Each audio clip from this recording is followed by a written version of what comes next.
Hey my lovely viewers, welcome to my channel. আজ বানাবো শাহি গরম মশলা।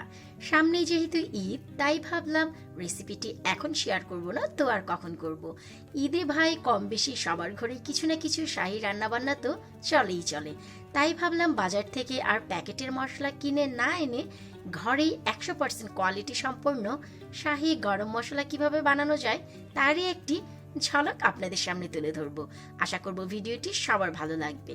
প্লিজ ভিডিওটি ফ্রেন্ডস ও ফ্যামিলির সাথে শেয়ার করবেন এবং আমার চ্যানেলটি সাবস্ক্রাইব করবেন।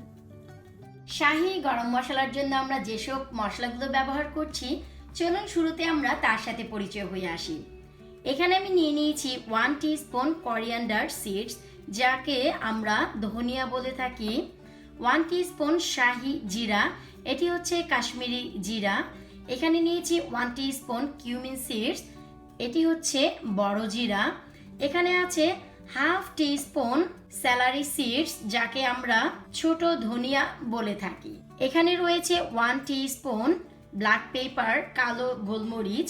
এর পরিবর্তে আপনারা চাইলে সাদাটিও ব্যবহার করতে পারেন, আবার চাইলে সাদা কালো দুটোই ব্যবহার করতে পারেন। এটি হচ্ছে কাবাব চিনি, যা ছাড়া আমরা শাহি গরম মশলা একেবারেই কল্পনা করতে পারি না। কাবাব চিনি ও গোলমরিচের মধ্যে পার্থক্য হচ্ছে কাবাব চিনির মাথায় একটি লম্বা ডগা থাকবে আর গোলমরিচটি একেবারেই প্লেন থাকবে।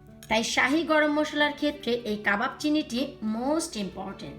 তার সাথে আরো ব্যবহার করব 1 টিস্পুন ড্রাই গার্লিক। এখানে 1 টিস্পুন পরিমাণ শুকনো রসুন রয়েছে, এইটিও শাহি মশলার জন্য একেবারেই প্রাণ বলতে পারেন। হাফ রয়েছে নাটমেগ, অর্ধেকটি জায়ফল, দুটো নিয়েছি আস্ত ম্যাশ, যাকে আমরা জৈত্রী বলি। এখানে আছে 1 টিস্পুন কার্ডামম, গ্রিন এলাচ, দুটো রয়েছে বড় এলাচ, যাকে আমরা ব্ল্যাক কার্ডামম বলে থাকি। এখানে নিয়েছি 3 টুকরো ড্রাই চিলি। শাহি গরম মশলায় এই ড্রাই চিলিটি অনেক ভূমিকা নিভায়, কালারটি অসাধারণ নিয়ে আসে। 1 টিস্পুন নিয়ে নিয়েছি ক্লোভস, লবঙ্গ, এবং 5 থেকে 6 টুকরো নিয়ে নিয়েছি সিনামন, দারুচিনি। শাহি গরম মশলায় এই প্রত্যেকটি যাবে, এটির একটি বাদ দিলেও আসলে শাহি গরম মশলা বলা চলে না।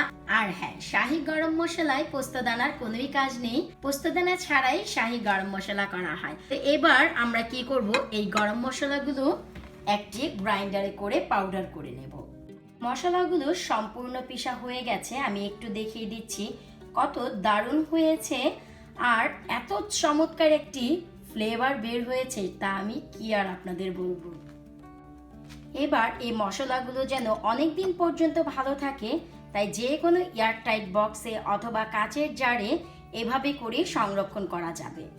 আমাদের হোমমেড শাহি গরম মশলা একেবারেই রেডি। আশা করি দেখে বুঝতেই পারছেন কতটা অসাধারণ হয়েছে। কালারটি আমি একটু কাছ থেকে দেখিয়ে দিচ্ছি কত চমৎকার হয়েছে।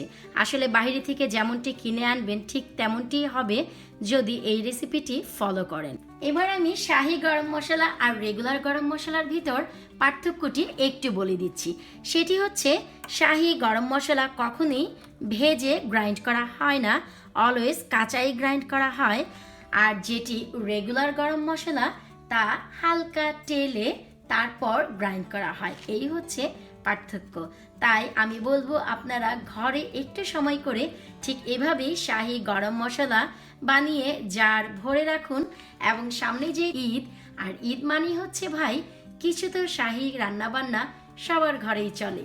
সো মাস ব্যাপী আপনারা এই শাহি গরম মশলা ব্যবহার করতে পারবেন, প্লাস ঈদেও। আশা করব আজকে আমার এই ভিডিও আপনাদের একটু হলেও উপকারে লাগবে। যদি তাই হয় প্লিজ ভিডিওটি বেশি বেশি ফ্রেন্ডস ও ফ্যামিলির সাথে শেয়ার করুন, যেন তারাও এইভাবে শাহি গরম মশলা বানিয়ে সারা মাসব্যাপী এনজয় করতে পারে। আর যেতে যেতে আমার চ্যানেলটি সাবস্ক্রাইব করতে যেন একেবারেই ভুলে যাবেন না। আল্লাহ হাফেজ।